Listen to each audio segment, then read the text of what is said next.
Sanskrit, the prayer Matrika Pushpamala Stavam. Am I right? Yeah? Okay. So I leave the dice to the three ladies to come and perform. Thank you. Guruve Deva Sarvakareshu Sarvata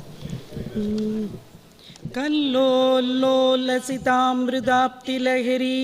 मध्ये विराजन्मणिद्वीपे कल्पकवाटिका परिवृते कादम्बवाड्युज्ज्वले रत्नस्तम्भसहस्रनिर्मितसभा देविमानोतमे चिन्तारत्नविनिर्मितं जनति ते सिंहासनं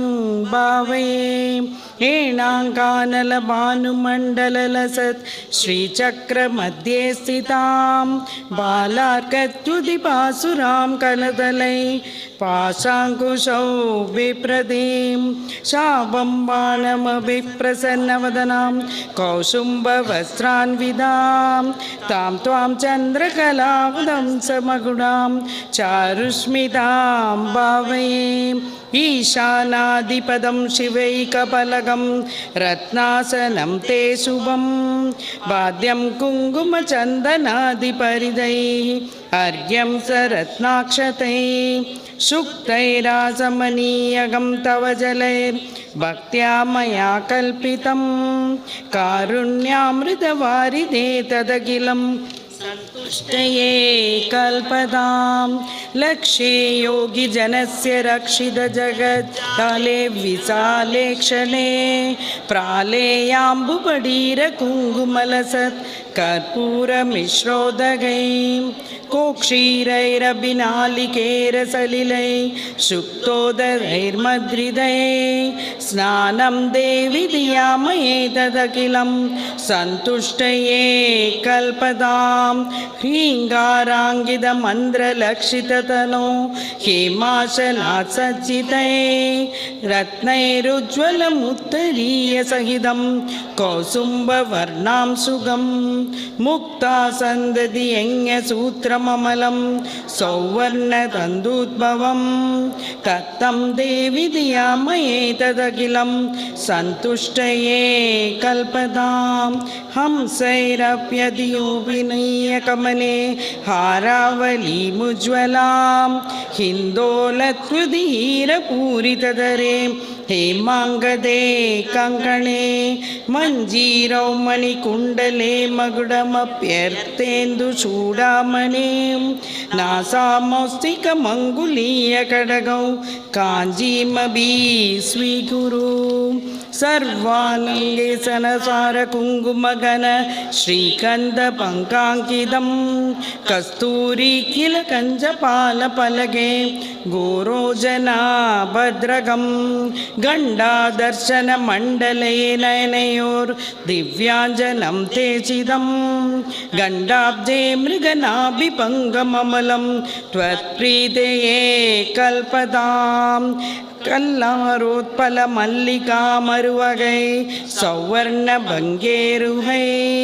जादिशम्भगमालतीवगुलगैर्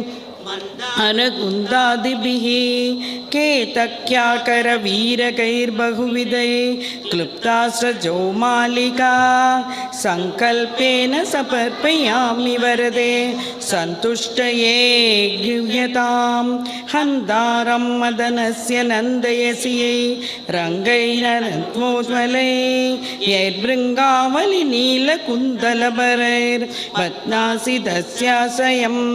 तानि मानि वाम्बकोमलतराणि आमोदलीलाकृहाणि आमोदाय दशाङ्गकुकुलकृतै धूपैरहं धूपये लक्ष्मी उज्ज्वलयामि रत्ननिवहोद् भास्वत्तरे मन्दिरे मालारूपविलम्बितैर्मणिमय स्तम्भेषु सम्भावितैः चित्रैर्हाडकपुत्रिकाकरधृतैर्गौरी दिव्यैर्हृदैवर्तिदै दिव्यैर्दीपगणैर्धिया गिरिसुते सन्तुष्टये कल्पतां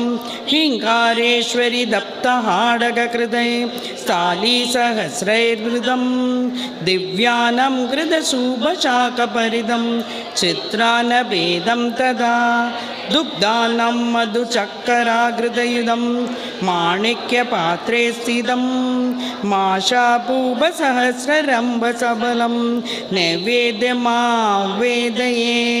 सच्चायैर्वरकेतकीलरुषा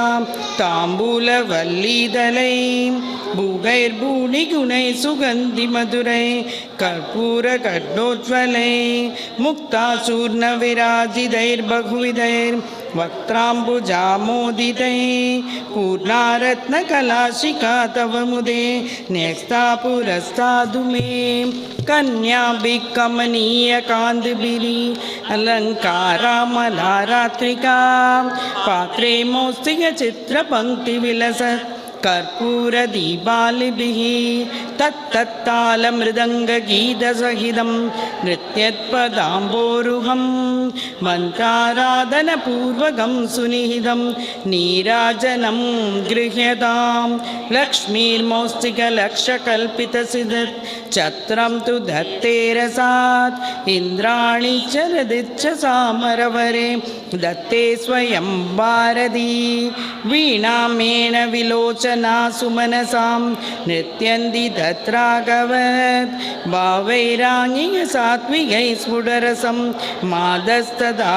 लोक्यतां ह्रीङ्कारत्रय सम्पुटेन मननो भास्येत्र मौलिभिः वाक्यैर्लक्षितनोदवस्तु दिविधौ गोवाक्षमेधाम्बिके सल्लाभास्तुदयप्रदक्षिणसदं सञ्चार एवास्तु ते संवेशो मनः समाधिरखिलं त्वत्प्रीतये कल्पताम् मन्त्राक्षरमालया गिरिसुधां यः पूजयेत् सिदसा सन्ध्यासु प्रतिवासरं सुनियतस् तस्यां मलं स्यान्मनः चित्ताम्बोरुहमण्डपे गिरिसुधा नृत्तं विदत्ते रसात् वाणी वक्त्रसरोरुहे जलधिजा गेहे जगन्मङ्गलाम् इति गिरिवरपुत्री पादराजीवपूषा भुवनममलयन्ती शुक्तिसौरभ्यसारैः शिवपदमकरन्दा शन्तनीयं निबन्धा मदयद् कविभृङ्गान् मातृका पुष्पमाला.